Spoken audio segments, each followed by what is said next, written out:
It's me. Hi. It is Sunday, May the 26th, 2024, and I have something to show you.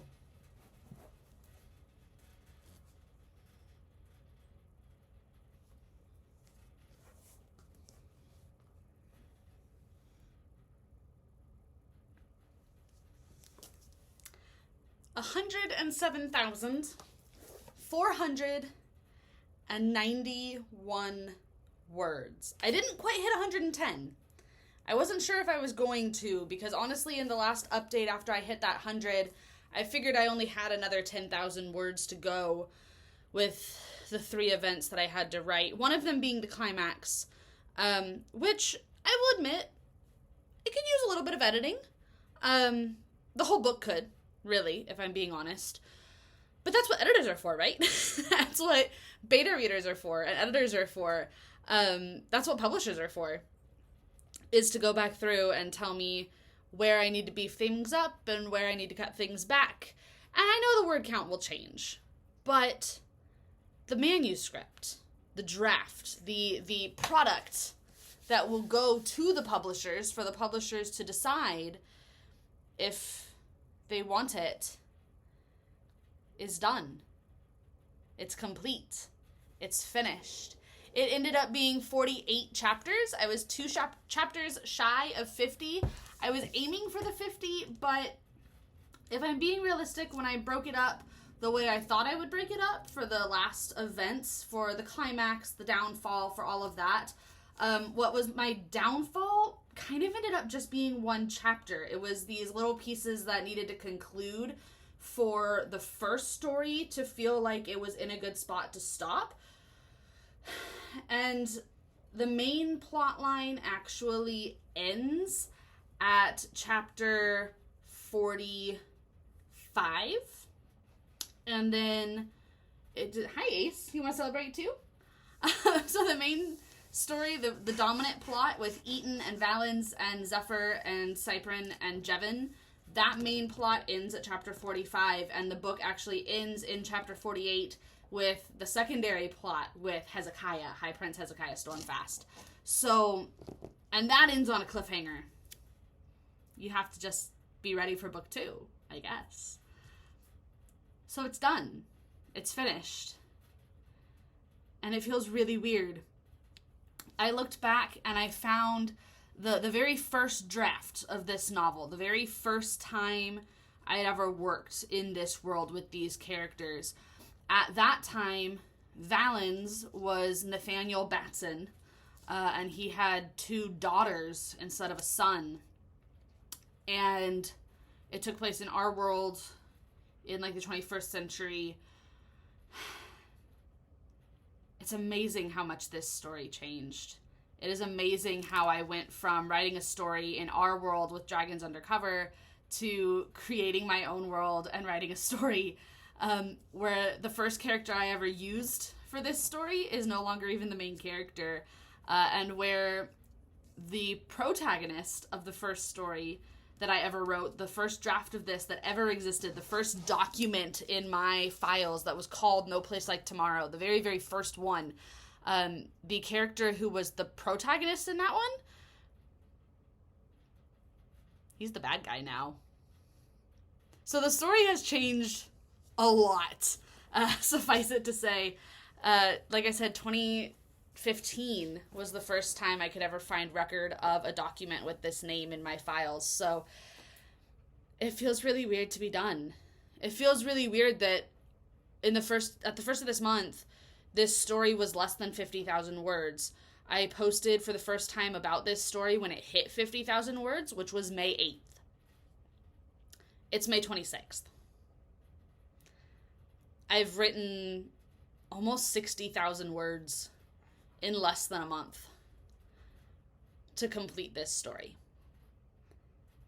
It's bittersweet. I'm really excited.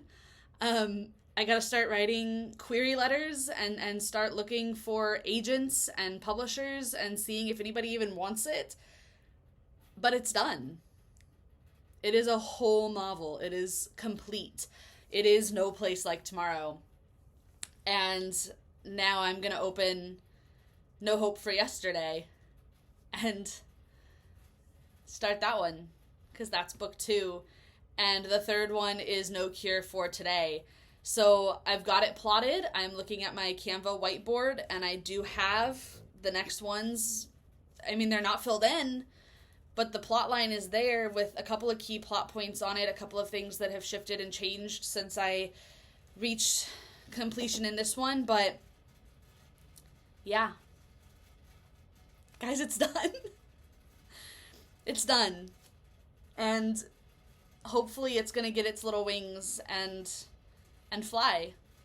I've started this tradition now of reading when I reach a milestone. So I'm going to read from the hard document, from the actual printed piece. And I'm going to go back even further than I did last time. Last time I took us back to chapter 12. This time I'm going to take us all the way back to chapter 5. And I just want to read the little opening scene of chapter 5. I want to keep this video shorter than the last one.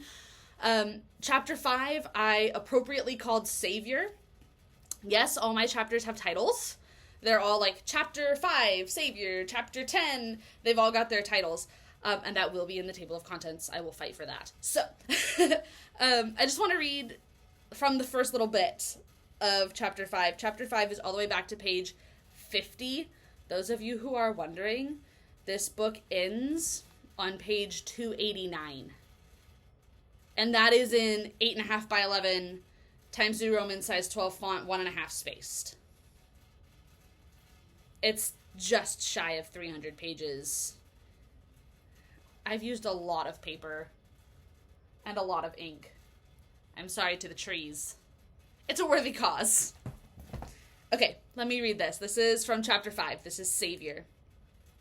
Now, keep in mind, chapter 5 is way back at the beginning, okay?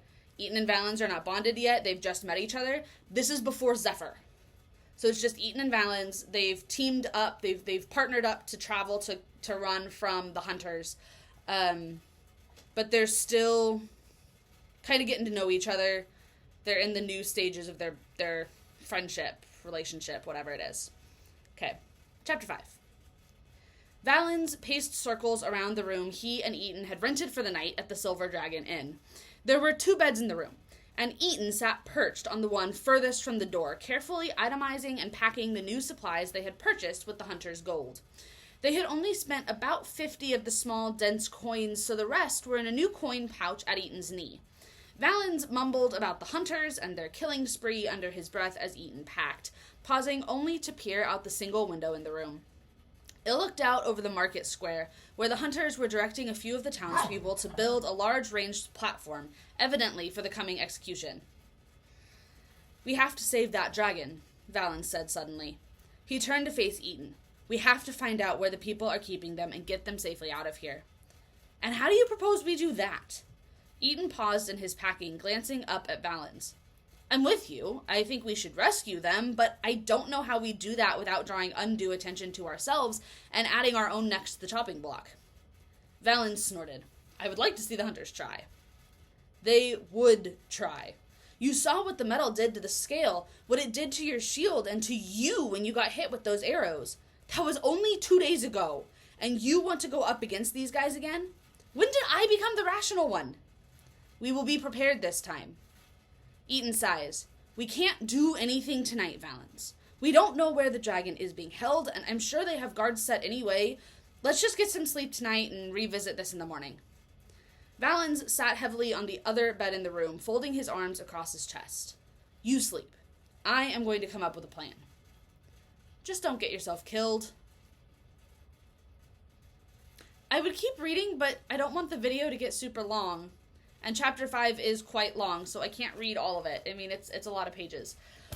So, I just think it's fun that I go from, in the beginning, Valens being the one who's out to kind of save everybody, to, in the end, it's Eaton who takes up that role, who steps into his own as the Storm Mage and becomes the person who's going to save magic. So there's such a nice shift from one character into the other, from naive, innocent cinnamon roll to badass protector of the world. There's just this lovely shift that I cannot wait for you to see.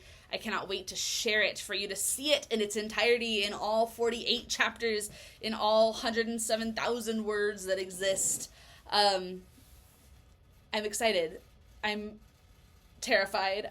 I'm sad because it's over.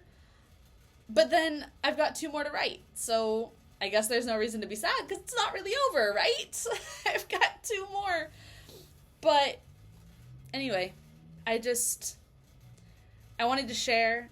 I wanted to let you guys know what was going on here. And not to be a shameless plug, but I'm going to do it anyway.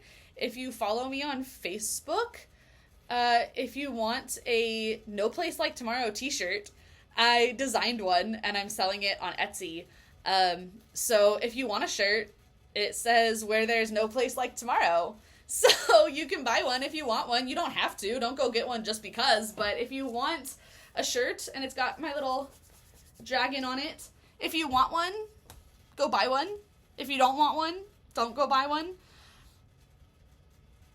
But I guess I'm going to have to stop signing off with No Place Like Tomorrow because it's finished. I guess I'll start signing off with There's No Hope for Yesterday. No, I get one more sign off like this. So I'm going to sign off. I'm going to call it a day, a night. It's 8:40. And yeah, it's done, guys. It's done. 107,491 words. If you were taking bets, I didn't quite break 110,000. That's all for tonight. And I will talk to you next time, I guess, where there is still no place like tomorrow.